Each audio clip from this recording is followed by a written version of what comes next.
இந்த சபையை ஒரு நோக்கத்தோடு தேவன் வழிநடத்தி கொண்டிருக்கிறார். ஒரு நோக்கத்தோடு இந்த இடத்துல தேவன் சபையை ஸ்தாபித்திருக்கிறார். இதற்கு நிறைய கரையை கொடுக்கப்பட்டிருக்கிறது. உங்க மூலமா பெரிய அற்புதங்களை, அதிசயங்களை, அடையாளங்களை கர்த்தர் செய்வார். அதுக்கு வயசு, படிப்பு இதெல்லாம் அவனுக்கு தேவையில்லை. பேதுரு எல்லாம் அவனுடைய சால்வையை மேல போட்டிருக்க அந்த சால்வையை தொட்டவனா சுகமா இருக்கான், நிழல் பட்டவனா சுகமா இருக்கான். சாதாரண மீன் பிடித்துக் கொண்டிருந்த ஒரு மனிதன் ஏசாமி மரிக்கிறது வரை அவனுக்கு என்னன்னே தெரியாது. மரித்த பிறகு கூட அவன் திரும்ப அந்த மீன் பிடிக்க போன ஆளு. ஆனா பரிசுத்த ஆவியானவர் அவனுக்குள்ள வந்த மாத்திரத்துல வேறு மனுஷனாய் மாறிவிட்டான். உங்களுக்குள்ள இந்த ஆவியானவர் வந்து விட்டான், நீங்க வேறு மனுஷனாய் மாறிடுவீங்க. எடுத்து ஆண்டவர் பயன்படுத்த ஆரம்பித்து விடுவான். மலைகளெல்லாம் தளர்த்து எறியப்படுவான். சுவிசேஷத்துக்கு விரோதமாய் உங்க முன்னாடி நிற்கிற மலைகள் தகர்க்கப்படும்.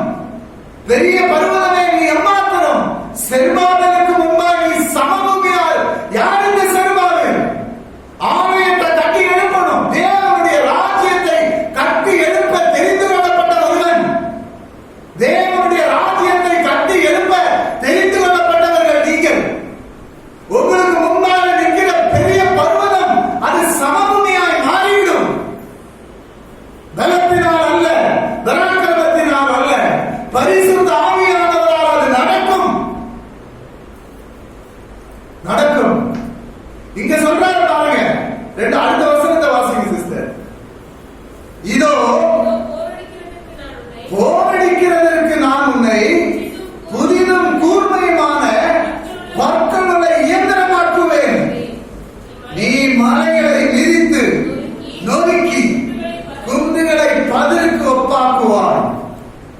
சும்மா சாதாரணமா படுத்து தூங்கிட்டு நீ சும்மா இந்த நாட்களை கடத்தி ஒரு யாருக்கும் பயனில்லாம மறித்து போவதற்காக ஆண்டவர் உங்களை அழைக்கவில்லை.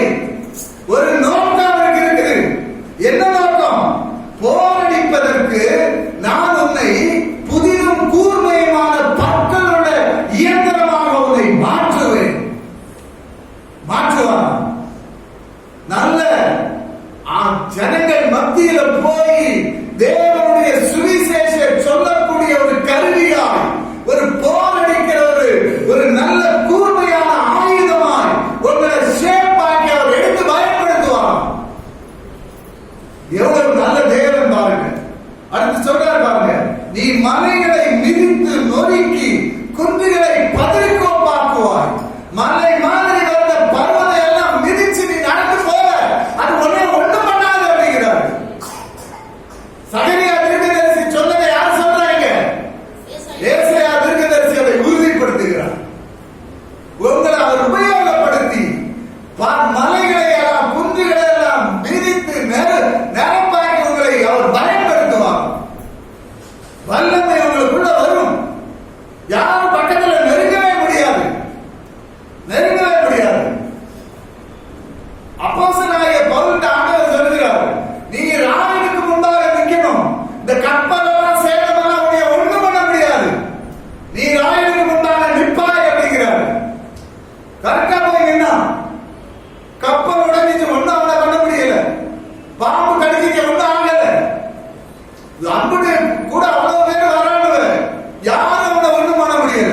ராஜாவுக்கு அழைப்ப ராஜாவுக்கு அவன் என்ன கொடுத்தான்? சுவிசேஷத்தை பிரசங்கம் பண்ணணும். ராஜா சொன்னார், கொஞ்சம் குறைவா நீ சொல்லியிருக்க, இல்லைன்னா நானும் உடனே மாறிடுவேன் அப்படிங்கிறார். அல்லேலூயா. உங்களை ஆண்டவர் எடுத்து பயன்படுத்துவார். சும்மா ஒரு காரியத்துக்காக உங்களை அழைக்கல. நல்லா யோசிச்சுக்கோங்க. தேவன் உங்க மூலமா பெரிய காரியங்களை செய்ய போகிறார். இன்னைக்கு இல்லாத நாளைக்கு செய்வார், அதெல்லாம் அடுத்த வருஷம் செய்வார். நீங்க எழுதி வச்சுக்கோங்க. இந்த தரிசனத்துக்குள்ள நீங்க இருந்தீங்கன்னா தேவன் உங்களை எடுத்து பயன்படுத்துவார். மற்ற காரியங்கள் அது தன்னாடி வரும். ஆவிக்குரிய காரியங்கள் உங்களை வந்து ஆட்கொள்ள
அவைகளை தூற்றுவாய்.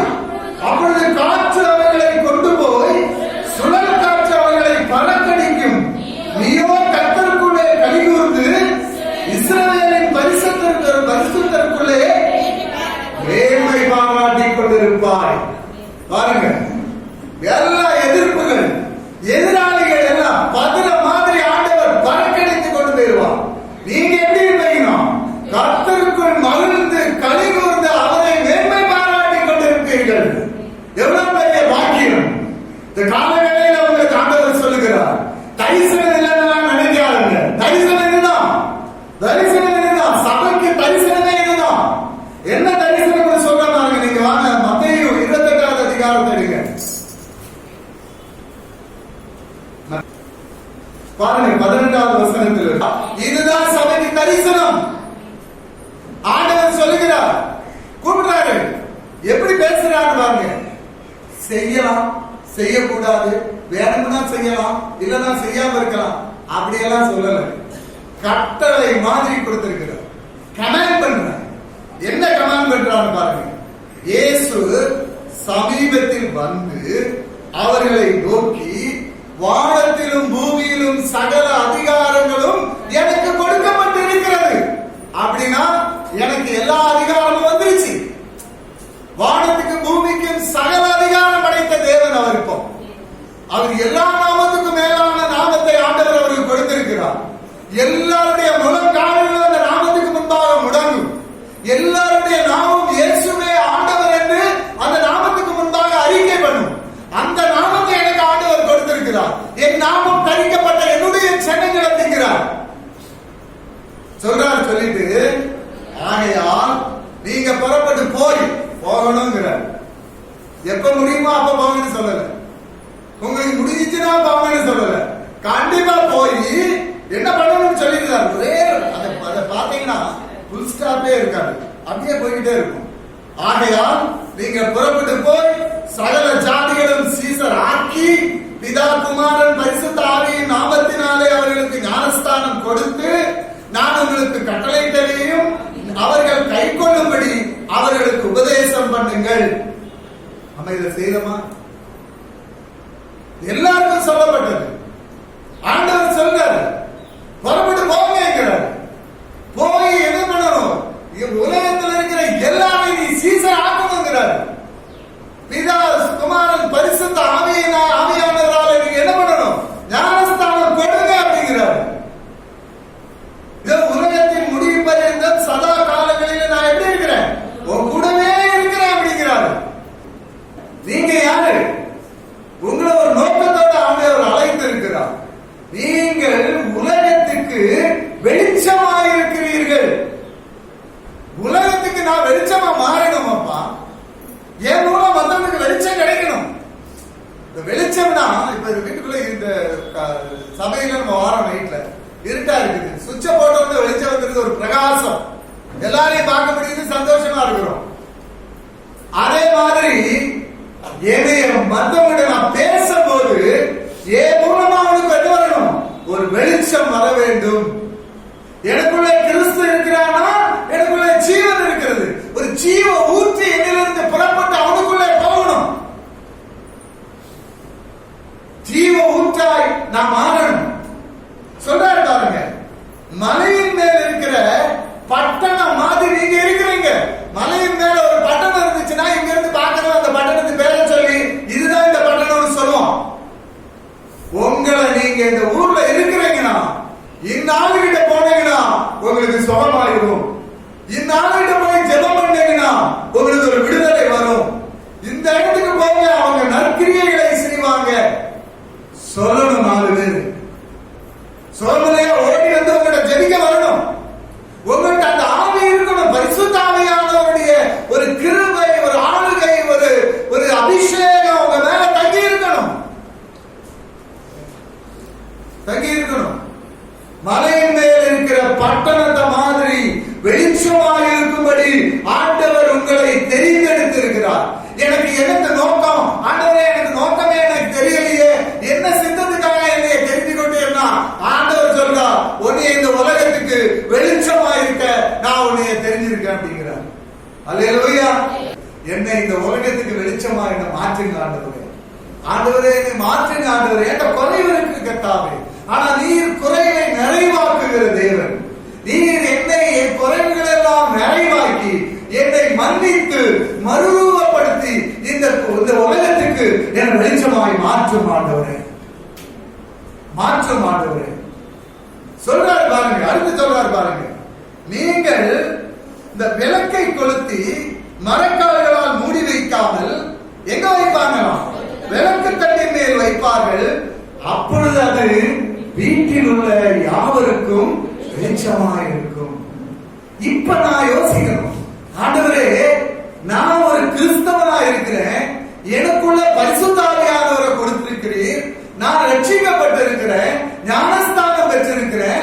இப்ப நான் என் குடும்பத்துல என் வீட்டுல ஒரு வெளிச்சமாய் விளக்கா இருக்க என்னால முடிஞ்சிருக்கிறா?